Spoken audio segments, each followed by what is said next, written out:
Location, location. The saga of building nuclear power stations in two New South Wales localities.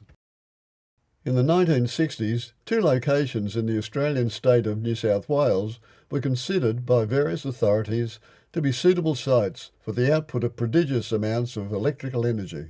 The proposed method of electricity production differed for each, one by conventional coal-fired power generation, the other by a nuclear reactor. The latter choice, a nuclear reactor, involved a secret objective. The former demonstrated the twists and turns that result from political decisions and technological advances. The township of Spencer, New South Wales, is located on the northern bank of the Hawkesbury River, which empties into the ocean via Broken Bay, north of Sydney. To a large extent, it's surrounded by national parks. The population, according to the census in 2021, is 288. So presumably for the much smaller population in 1969, it may have come as a shock when they learnt that the Australian Atomic Energy Commission and the New South Wales Electricity Commission proposed, amongst other New South Wales locations, to build a nuclear reactor at Spencer. It also came as a surprise to me when I learnt of this proposal while reading this excellent weighty tome, The Hawkesbury River, a social and natural history authored by Professor Paul Boone. I've lent heavily on his discussion of the Spencer proposal in this video. Post-war migration and a baby boom in the 1950s and 60s had strained the output from Sydney's coal-fired power generators, some of which were nestled in its inner suburbs, Balmain and Pyrmont, for example. Expansion required new generators to be built outside of Sydney, with, amongst other things, abundant water for cooling. Altogether 5 sites were proposed for nuclear power stations, the only one on federal government land being at Jervis Bay, on the New South Wales south coast. Of the 5, Spencer was closest to Sydney. The logistics of building a coal-fired power generator at Spencer would have seemed insurmountable, given the difficulty in conveying coal to the site, the disposal of toxic ash, almost certainly in the surrounding national parks, and Spencer's remote location. Even the most enthusiastic of engineers would have had concerns. So the alternative, a nuclear power plant, was much more attractive, except there was an additional proposal, basically by subterfuge, for building one. It was for the production of the isotope plutonium-239, a fissile material essential for nuclear weapons. If you're of a technical disposition, here's a brief refresher on nuclear fission. Fission is one of those processes for splitting the atom, an almost archaic term now for the process of bombarding a heavy atom's nucleus with slow neutrons. Absorption of the incoming neutron causes the unstable nucleus to split, mostly into 2 roughly equal subnuclei, with the release of energy in the form of electromagnetic radiation and kinetic energy from collision fragments. The release of this energy provides the useful heat for driving the generators. The split also produces further neutrons, thus creating new bombardments, resulting in a chain reaction. Nuclear reactors can be designed to output a surplus of neutrons of varying energies. The fast neutrons in this energy spectrum can be utilised for the production of a fissionable isotope, plutonium-239, and other radioactive materials in so-called fast bleeder reactors. When the chain reaction processes are moderated, that is controlled, we have the engine for a nuclear power generator. If uncontrolled, we have the basis for an atomic bomb. The 1969 plan included such a capability for producing plutonium-239, although this appears to have been kept a secret, not only from the public, but also from the physicists and engineers involved in the reactor's implementation.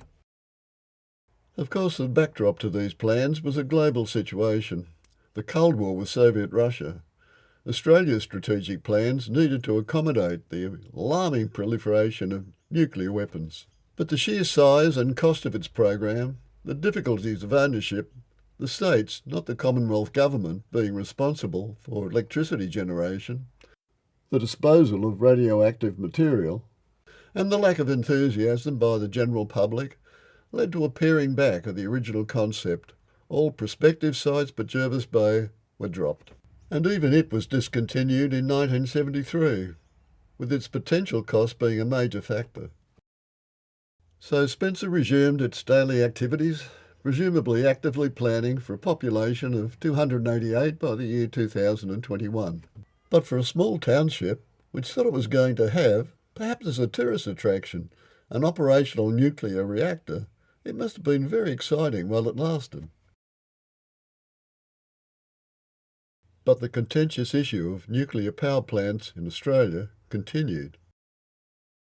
For example, on Tuesday, September the 11th, 2007, the following bill was discussed in the Federal Parliament. The Commonwealth Electoral Amendment Democratic Plebiscites Bill 2007. Spencer was mentioned as one of the abandoned projects in a continuing debate about nuclear reactors and the role of local government and communities in their decision-making. The Speaker was Anthony Albanese, a future Prime Minister. Liddell isn't a town, but a locality. The 2016 census stated it had no people or a very low population. It's in the Hunter region of New South Wales, in the Singleton Council LGA. However, its claim to fame, the coal-fired Liddell Power Station, is on the Muswellbrook-Singleton border. The station was proposed in 1964 and progressively commissioned in 1971 to 73, with an electrical power output of approximately 2 gigawatts. Some milestones on this pathway from coal to batteries. Because of its inland location and there being no nearby rivers, an artificial lake, Lake Liddell, was created to supply cooling water to the station. In September 2014, Liddell was sold by the New South Wales Government to AGL Energy as a going concern. Lake Liddell, in March 2016, was closed for public use after a brain-eating amoeba was discovered in the lake. Heavy metals were also detected. The power station was decommissioned in April 2023. In 2023, the Liddell owner, AGL Energy, announced its intention to develop the decommissioned site into a grid-scale battery storage facility with an electrical power capacity of 500 megawatts, scheduled for completion in 2026. During its operation, burning coal had been the station's primary source of heat for producing pressurised steam for the generators, although almost anything that burnt or produced heat contributed to the station's electrical output. These included oil-fired gas turbines, a solar thermal array, a hydroelectric plant, and burning biomass, which really means burning wood shavings and sawdust from nearby timber concerns. But there was one major energy source missing, until in June 2024, the federal opposition leader, Mr Peter Dutton, announced a proposal to build 7 nuclear power plants in Australia if the Liberal National Party coalition gained government in the coming New Year's election. Liddell would be one of 2 large plants destined for New South Wales. Its electrical power output is expected to be about 1.1 gigawatts and would become operational in the period between 2035 and 2037. No detail on the federal government acquisition of the site was given. For Liddell, a Spencer moment had arrived. To date, implementing nuclear power plants in Australia has been a 55-year and counting saga, but now complicated by Australia's rapid uptake of renewable energy. It's safe to say the final chapter is yet to be written. Thank you for viewing this video.